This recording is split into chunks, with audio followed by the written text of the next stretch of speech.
మీ ఎలాంటి వ్యాపార ప్రకటనలకైనా వెంటనే మా ఛానల్ సంప్రదించండి. అందరికీ నమస్కారం. నేను శిరీష. ప్రస్తుతం మనతో పాటు ఉన్నారు ప్రముఖ ఆధ్యాత్మికవేత్త జ్యోతిష్య పండితులు శేషగిరిరావు గారు. గురుగారితో మాట్లాడదాం. నమస్కారం గురుగారు. గురుగారు, మీ మాసంలో తులారాశి వారికి ఎలా ఉంటుందంటారు? ఎలాంటి జాగ్రత్తలు తీసుకోవచ్చు అంటారు? రైట్. తులారాశి వారికి కూడా ఎక్కువ శాతం అయితే కనుక మంచి ఫలితాలే ఉన్నాయి. సో ఏ రకంగా మంచి ఫలితాలు అంటే కనుక, ముఖ్యంగా ఎవరైతే ఈ తులారాశిలో జన్మించి విదేశాల్లో ఉన్నట్టయితే కనుక, ఆ విదేశాల్లో ఇప్పటిదాకా ఏదైనా సరే ఒక ఉద్యోగం కోసమో లేదా చదువు కోసమో ఇలా దేనికోసమో మనం వెళ్ళి ఉంటాం కదా. సో ఆ వెళ్ళిన వాళ్ళకి ఇప్పుడు సరైన ఫలితం లభించటం, అంటే ఉద్యోగం లేదు అనుకున్న వాళ్ళకి ఉద్యోగం రావటం, తర్వాత ఈ చదువు పూర్తవ్వాల్సిన వాళ్ళు అక్కడ ఏదైనా సరే చిన్న చిన్న ఇబ్బందులు పడితే వాటి నుంచి బయటకు రావటం, తర్వాత రెండోది వచ్చేప్పటికి ఏంటంటే ఎవరైనా సరే కొద్దిగా ఈ గ్రీన్ కార్డు కానీ ఇతరత్ర అక్కడ ఏదైనా ప్రయోజనాల కోసం ఎదురు చూస్తున్న వాళ్ళు ఎవరైతే ఉంటే ఆ ప్రయోజనాలు కూడా మనకి ఫలితం రావటం, అంటే ఆ ప్రయోజనం సిద్ధించడం, ఆ రకంగా కూడా మంచి జరగటం అనేది అయితే కనుక ఉంటుంది తులారాశికి. మరి విద్యార్థులకు కూడా ఎలా ఉంటుందంటారు? సో విద్యార్థులకు కూడా ఇది చాలా మంచి సమయంగానే చెప్పుకోవచ్చు. ముఖ్యంగా భాగ్యస్థానంలో శుక్రుడు సంచారం అనేది ఉంది, తర్వాత సప్తమ స్థానంలో బుధ కుజుల సమ్మేళనం ఉంది. సో కాకపోతే జాగ్రత్త పడాల్సింది ఏంటంటే, అంటే ఈ మెడికల్కి వెళ్ళే విద్యార్థులు ఎవరైతే ఉంటారో, అంటే వైద్య ప్రవేశ పరీక్షలు రాయటం కానీ లేదా వైద్య విద్యార్థులు అనుకుంటాం కదా, అలాంటి వాళ్ళు మాత్రం ఇంకా కొద్దిగా ఎక్కువ శ్రద్ధ పెట్టాలి. ఇంజనీరింగ్ విద్యార్థులకి పర్వాలేదు, బాగానే ఉంది. మెడికల్కి వెళ్దాం అనుకున్న వాళ్ళు కానీ లేదా ఆల్రెడీ మెడికల్ విద్య అభ్యసిస్తున్న వాళ్ళు కానీ వాళ్ళు మాత్రం ఎంత కొంత ఇబ్బంది అనేది లేదా బాగా చదవాల్సిన పరిస్థితి కానీ ఉంటుంది. సో వాళ్ళకి కొంత ఆశావాహకంగా లేదు, ఎక్కడెక్కడ చిన్న ప్రాబ్లం వచ్చేలాగా ఉంది. గురుగారు, ఇది వరకే మీరు చెప్పారు విదేశాలలో ఉన్న వారికి బాగుందని. మరి ఇక్కడ ఉన్న వారు ఎవరైతే విద్యార్థులు కానీ అక్కడ చదువుకుందామని సెటిల్ అవుదామని అనుకుంటూ ఉంటారు కదా, ఆ ఆలోచన ఉన్న వారికి విదేశీ యోగం ఉందంటారా? రైట్. విదేశాలకి వెళ్ళాలి అనుకునే వాళ్ళకి కూడా ఇది సరైన సమయమే. సో కొత్తగా విదేశాలకి వెళ్దాం అనుకునేది ఒక రకం. అలానే కాకుండా ఇప్పుడు విదేశాలకు పంపించకపోయినా మన పిల్లల్ని మన ఇంటి దగ్గరే ఉంచుకుని చదువుకోవాలా, లేదా బయట వేరే ఊరికి పంపించి చదవాలా, హాస్టల్లో పెట్టి చదివించాలా, ఇలాంటి తల్లిదండ్రులు కూడా ఉంటారు మా దగ్గరికి వచ్చేవాళ్ళు. సో అలా మనం ఎక్కడైనా సరే కొద్దిగా విడిగా పెట్టి చదివించాలనుకునే వాళ్ళకి కూడా ఇది రైట్ టైమే. సో అలాంటి నిర్ణయం ఏదైనా ఉన్నా కూడా ధైర్యంగా తీసుకోవచ్చు. ఎందుకంటే ఇప్పుడు రాబోయే మళ్ళీ రేపు జూన్ నుంచి కొత్తవి బిగిన్ అవుతాయి కదా అకాడమిక్ ఇయర్స్. సో అందుకని ఈలోపు కొంతమంది తల్లిదండ్రులకు ఉంటుంది, వీడి ఇంటి దగ్గర ఉంటే చదవట్లేదు, బయట ఎక్కడైనా పెడితే చదువుతాడేమో అనుకునే తల్లిదండ్రులు కూడా ఎక్కువ ఉంటారు. సో అలా చదివించాలి అనుకున్న వాళ్ళకి ఇది రైట్ టైం. ఆ రకంగా అయితే నిర్ణయం తీసుకోవచ్చు. మరి ఆర్థిక పరంగా ఆరోగ్య పరంగా కూడా ఎలా ఉంటుందంటారు? ఆర్థిక పరంగా అయితే పెద్ద చెప్పుకోదగిన ఇబ్బందులు ఏం లేవు. ఉన్నంత ఆర్థిక పరంగా కూడా అభివృద్ధి చెందటం అనేది అయితే ఉంటుంది. ఆరోగ్య పరంగా ఒకటి, రెండోది నాన్నగారి పరంగా ఒకటి. అంటే నాన్నగారికి వీళ్ళకి మధ్య మధ్యలో కొద్దిగా సమన్వయం లోపించవచ్చు. అంటే కొడుకు చేసే పనులు తండ్రికి రుచించకపోవటం, తండ్రి చేసే పనులు కొడుకుకి రుచించకపోవటం, ఇలా తల్లి కూడా కాదు, తండ్రిను కొడుకు లేదా తండ్రి కూతురు వీళ్ళ మధ్య ఏదైనా సరే మధ్య మధ్యలో కొంత అపార్థాలకి తావిచ్చే సంఘటనలు జరగడానికి తాత్కాలికంగా వైరుధ్యాలు. సో ఆ రకంగా తండ్రి కొడుకు లేదా తండ్రి కూతురు అంతే అనుకుంటారు లేదా మీ భాషలో కూడా అది రైట్. సో అది ఆ రకంగా మాత్రం కొంత ఇబ్బంది ఉంది. ఇంకా ఆరోగ్యం అంటే చిన్న చిన్న అనారోగ్య సమస్యలే, ముఖ్యంగా అరుగుదల, ఎసిడిటీ అలాంటి వాటి విషయంలో కొద్దిగా చిన్న చిన్న సమస్యలు వస్తాయి తప్ప ఓవరాల్గా మరీ బెంగపడాల్సిన అవసరం లేదు. బట్ ఆడవాళ్ళు అయితే మటుకు కొద్దిగా థైరాయిడ్ పెరిగే అవకాశం అయితే కనుక ఉంది.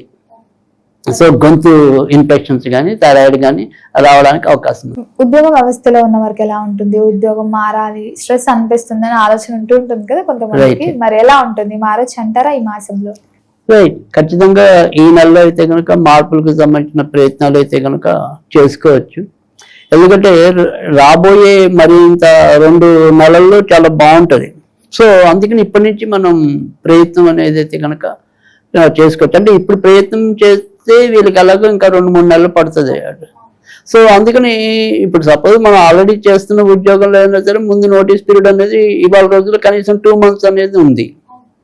సో ఎలాగో 2 నెలలకి వీళ్ళకి మంచి ఉద్యోగాలు రావడానికి అవకాశం ఎక్కువ ఉంది కనుక దానికి సంబంధించిన ప్రయత్నాలు అయితే కనుక ఇప్పటి నుంచి మొదలెట్టుకోవచ్చు. సో ఇది రైట్ టైం. బట్ ఈ నెలలోనే కావాలనుకునే వాళ్ళకి కష్టం. కొద్దిగా ఒక 2-3 నెలలు మాకు పట్టినా మేము మారచ్చు అనుకునే వాళ్ళకి మార్పు కోసం ఇప్పటి నుంచే మనం ఆర్జీ పెట్టుకోవటం, అలాంటి వాళ్ళకి ఇది రైట్ టైం. అందుకని ఇదే నెలలో నాకు వచ్చేయాలంటే ఒకసారి ప్రాబ్లం ఉంది. మరి వివాహ యోగం ఉందంటారా? వివాహానికి మంచి యోగం ఉంది. ప్రస్తుతం వివాహ అధిపతి స్వక్షేత్రంలోనే ఉండటం అనేది ఉంది. ఆయనకి భాగ్యాధిపతి కూడా తోడవటం అనేది ఉంది. సో కొద్దిగా మంచి జీవిత భాగస్వామి దొరికే సమయం ఉంది. అంటే ఆడవాళ్ళకి కొద్దిగా మంచి భర్త కానీ, లేదా మగవాళ్ళకి మంచి భార్య కానీ, లేదా వాళ్ళ వల్ల కొంత అదృష్టం పెరగటం కానీ. అయితే ఇక్కడ ఈ సంబంధాలు చూసే విధానంలో చిన్న ఇబ్బంది ఏంటి అంటే కనుక కొద్దిగా ఉన్న చోట కాకుండా ఎక్కడైనా సరే మన వాడిని ఇద్దాం, మన అమ్మాయిని ఇద్దాం అనుకునే వాళ్ళకి ఇది రైట్ కాదు. మన చుట్టుపక్కలే ఇచ్చుకుందాము అనుకునే వాళ్ళకి సంబంధాలు కొద్దిగా కుదరవు. అంటే అంటే సపోజ్ ఇప్పుడు బంధువులని కాదు, నేను ఇప్పుడు సపోజ్ నేను హైదరాబాద్ లో ఉన్నాను.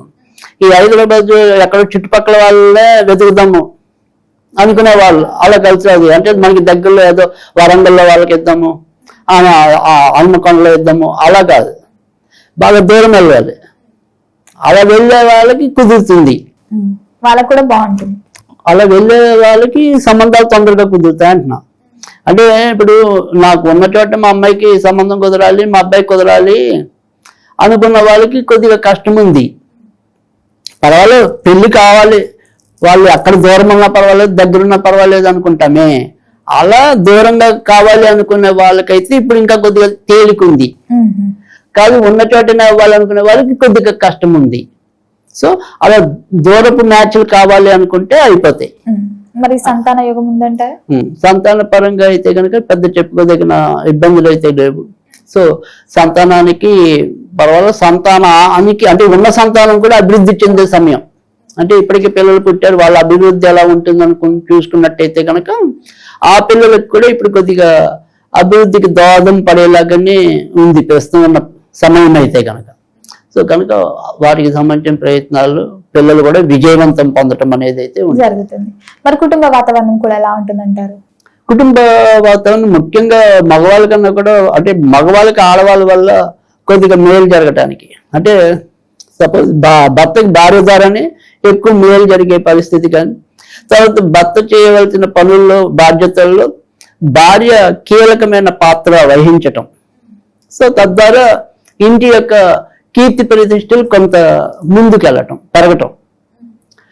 అంటే భార్యని అమితంగా పొగిడితే బాధపడే భర్తలుంటే నేను చెప్పలేను కానీ, సో ఖచ్చితంగా పర్వాలేదు, నా భార్యకి పేరు వచ్చినా, నా వాళ్ళ భార్యకి పేరు వచ్చినా అనుకునే వాళ్ళకైతే కనుక ఈ నెల కొద్దిగా ఆడవాళ్ళ ప్రాబల్యం పెరుగుతుందని ఫైనల్ గా నా యొక్క ఉద్దేశం. అంటే భార్యలు కీలక పాత్ర వహించడమే కాకుండా సొసైటీలో కూడా ఇప్పుడు ఈ తులారాశిలో జన్మించిన స్త్రీలు బాగా ముందుకెళ్తారు. అంటే ఇప్పుడు క్రికెట్ లో ఎవరైనా తులారాశి వాళ్ళు ఉన్నారనుకోండి, ఆ అమ్మాయి వాళ్ళు చాలా ఫేమ్ పొందుతాం అనేది ఉంది. సో సినిమా రంగంలో అసలు అధిక భాగం ఎక్కువ తులారాశిలోనే ఉంటారు, అటు మగవాళ్ళైనా ఆడవాళ్ళైనా. సో కానీ మగవాళ్ళ కన్నా కూడా తులారాశిలో జన్మించిన ఆడవాళ్ళకి బాగా కీర్తి యోగం ఉంది. సో అందుకని ఖచ్చితంగా ఆడవాళ్ళకి ఈ నెల మరింత బాగుంటుంది అని చెప్పుకోవచ్చు. మరి గురుగారు, ఈ మాసం అంతా తులారాశి వారందరికీ బాగుండాలంటే ఏ దైవాన్ని పూజించవచ్చు అంటారు? ఎలాంటి స్విచ్ వర్డ్స్ కూడా యూజ్ చేయొచ్చు అంటారు? రైట్. అంటే తులారాశి వాళ్ళు ఈ నెల అంతా కూడా ఎక్కువ శాతం వీళ్ళు కూడా వినాయకుడికి సంబంధించిన పూజలు చేసుకోవటం వల్లనే మరింత మంచి జరగటం అనేది ఉంటుంది. సో సాధ్యమైనంత వరకు కూడా ప్రతిరోజు చదవగలిగితే సంకటనాశక గణపతి స్తోత్రం అని ఉంటుంది. అది చాలా తేలికుంటుంది. ప్రణమ్య శిరసాదేవం గౌరీపుత్రం వినాయకం అని చెప్పి అలా 8 శ్లోకాలు ఉంటాయి, కానీ చాలా తేలిక, అందరూ విని ఉంటారు. సో అది ఆ సంకటనాశక గణపతి స్తోత్రం కనుక చదివితే కనుక ఎలాంటి ఇబ్బందులు ఉన్నా కూడా అవి తీరిపోవడానికి ఉంటుంది. ఇక స్విచ్ అంటే చాలా తేలికైనది, అది కూడా బీజాక్షరం లాంటిదే, కానీ ఏక అక్షరం హమ్ హమ్ హమ్ హమ్ అంతే అంతే హమ్. సో ఇంట్రెస్ట్ ఉండి వాళ్ళు పెట్టుకోవాలనుకుంటే ముందు దానికి ఓంకారం చేర్చుకుంటే చేర్చుకోవచ్చు. ఓం హం ఓం హం ఓం హం అనేది ఓం పెట్టకపోయినా కూడా ఫలితం ఉంది, హమ్ అన్నా చాలు. గురుగారు, మొత్తం మీద మే మాసంలో తులారాశి వారికి ఎలా ఉంది, ఎలాంటి జాగ్రత్తలు తీసుకోవాలి, ఎలాంటి పరిహారాలు చేసుకోవాలో తెలియజేసినందుకు ధన్యవాదాలండి.